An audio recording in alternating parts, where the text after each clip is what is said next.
এই অনুষ্ঠানের বিশেষ অতিথির আসন অলঙ্কৃত করেছেন। এই অনুষ্ঠানটির সভাপতিত্ব করছেন জনাব মোহাম্মদ রফিকুল ইসলাম, সহকারী পরিচালক, আঞ্চলিক মানব সম্পদ উন্নয়ন কেন্দ্র, সাভার। আরও একজন বিশিষ্ট ব্যক্তিত্ব উপস্থিত আছেন, জনাব মোহাম্মদ মোজাফফর আহমদ মোল্লা, উপাধ্যক্ষ, কেন্দ্রীয় মানব সম্পদ উন্নয়ন কেন্দ্র এবং প্রধান কার্যালয়ের এবং অত্র কেন্দ্র দুইটির আরও বিশেষ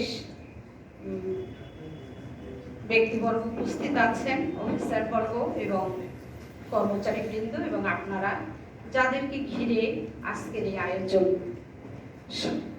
সবাইকে স্নিগ্ধ এই সকালে শুভাশিস, শুভকামনা এবং অভিনন্দন। যুব উন্নয়ন অধিদপ্তর যুবদের জন্য এক বলিষ্ঠ কণ্ঠ, এক দীপ্ত পদচারণা।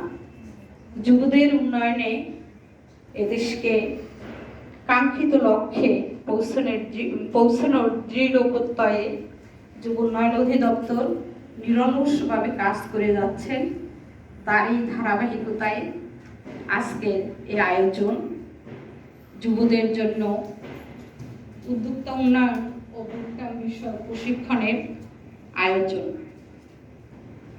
এই কোর্সটির মাধ্যমে আমাদের এই দেশকে একটি কাঙ্ক্ষিত উন্নয়নে প্রতিঘাত করার প্রত্যয়ে বিশ্বের দরবারে একটি উন্নত দেশ হিসেবে